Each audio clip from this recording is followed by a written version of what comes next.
તમે કાલે વિશ્વાસ તોડ્યો, કાલે ભરોસો તોડ્યો, તમે પણ તમારા માટે મારા દરવાજા બંધ. ગુજરાતમાં સ્થાનિક સ્વરાજની ચૂંટણીનો માહોલ છે અને અત્યાર સુધીમાં 700 થી વધુ બેઠકો ભાજપે બિનહરીફ જીતી લીધી છે. જો કે આટલી બધી બેઠકો બિનહરીફ જીત્યા બાદ પણ ક્યાંક ને ક્યાંક ભાજપમાં હળબળાટ જોવા મળી રહ્યો છે. જાણે ભાજપ બોંખલાઈ ગયું હોય એવું દેખાઈ રહ્યું છે, કારણ કે એક પછી એક દિગ્ગજ ધારાસભ્ય કક્ષાના નેતાઓ એવા બફાટ મારી રહ્યા છે અને ધમકી આપવા પર આવી ગયા છે કે વાત ના પૂછો.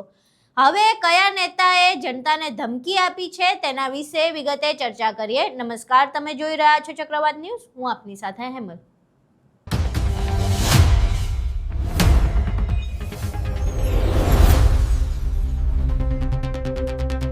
તાલાલાથી ધારાસભ્ય એવા ભગવાન બારડનો એક નિવેદન સામે આવ્યું છે, જેમાં તેમણે રીતસરના જનતાને ધમકી આપી રહ્યા છે અને કહી રહ્યા છે કે જો સ્થાનિક સ્વરાજની ચૂંટણીમાં તમે ભરોસો તોડ્યો, વિશ્વાસ તોડ્યો તો પછી અમારા દરવાજા તમારા માટે કાયમ માટે બંધ થઈ જશે. પહેલા એ વિડીયો જોઈએ જેમાં ભગવાન બારડ રીતસરની ધમકી આપી રહ્યા છે કે મત નહીં આપો તો તમારી સમસ્યા સાંભળવા માટે અમારા દરવાજા ખુલ્લા નહીં રહે. આ જિલ્લા પંચાયતની સીટ નીચે હમણાં ટપ્પુભાઈએ વાત કરી કે આહિર સમાજના પણ ઉમેદવાર છે, કોળી સમાજના ઉમેદવાર છે. આપને યાદ અપાવી દઉં કે આહિર સમાજના ઉમેદવાર એ મારા ગામના તો છે, પણ મારો ભાણેજ પણ છે. ભાણેજની જગ્યાએ કુટુંબની જગ્યાએ રાજનીતિની અંદર સગા ભાઈઓ પણ હોય ને તો પણ સિદ્ધાંત સાથે રાજનીતિ કરવી પડે, સિદ્ધાંત સાથે વાતો કરવી. આહિર સમાજના મિત્રો અહીંયા બેઠા હોય એને વિનંતી કરું કે રખેને ભૂલ નહીં ખાઈ જતા. જાહેર મંચ ઉપરથી કહું છું કે કાલે તમે જો રખેને ભૂલ ખાધી, તમે કાલે વિશ્વાસ તોડ્યો, કાલે ભરોસો તોડ્યો તો તમે પણ તમારા માટે મારા દરવાજા બંધ થઈ જશે. ઓપન જાહેર એવા લોકોને હું નહીં સ્વીકારું ક્યારે, કારણ કે અમે તમારા વતી કોકને ભરોસો આપતા હોય, અમે તમારા વતી કોકને વિશ્વાસ આપતા હોય. એ વિશ્વાસ તમારો ને મારો ન તૂટે ને એની ધ્યાન તમારે લોકોનો રાખવાનું આવે છે. અહીં તમે ભગવાનદાસ બારડનું નિવેદન સાંભળ્યું. હવે આ આખા નિવેદન પરથી એવું લાગી રહ્યું છે કે 700 બેઠક બિનહરીફ થયા પછી પણ ભાજપ જાણે બોંખલાઈ ગયું છે, કારણ કે આ ભગવાનદાસ બારડનું એકનું આવું નિવેદન નથી આવ્યું. આ પહેલા મિતેશ પટેલ જે સાંસદ છે તેમણે પણ આવી ધમકી આપતો વિડીયો બનાવ્યો હતો. આ સિવાય ભગવાનદાસ પટેલનો પણ આવો ધમકી આપતો વિડીયો સામે આવ્યો હતો.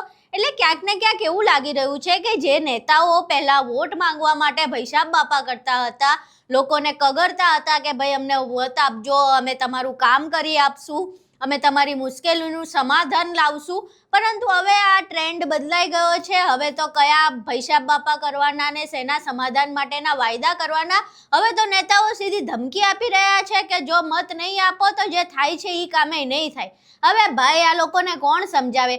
જ્યારે અમે ગ્રાઉન્ડ ઝીરો પર ઉતર્યા હતા ત્યારે તમામ લોકો એવું કહેતા સાંભળવા મળ્યા કે 5 વર્ષમાં કોઈ ફરક તોય નથી. એટલે જ્યારે ચૂંટણી આવે ત્યારે જ નેતાઓ જાય છે.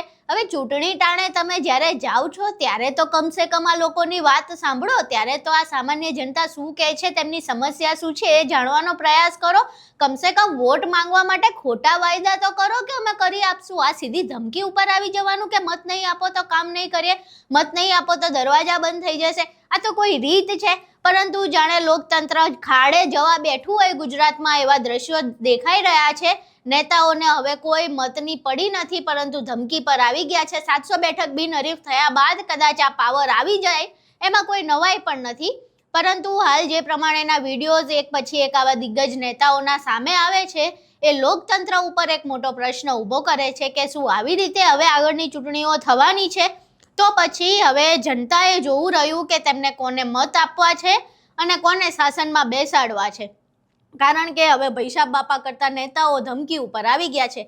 આખો વિડીયો જોયા બાદ તમારું શું માનવું છે? તમારા મંતવ્યો અમને કોમેન્ટ બોક્સમાં જરૂર જણાવજો. વિડીયો પસંદ આવ્યો હોય તો વિડીયોને લાઇક કરજો, શેર કરજો અને અમારી ચેનલને સબસ્ક્રાઇબ કરવાનું ભૂલશો નહીં. નમસ્કાર.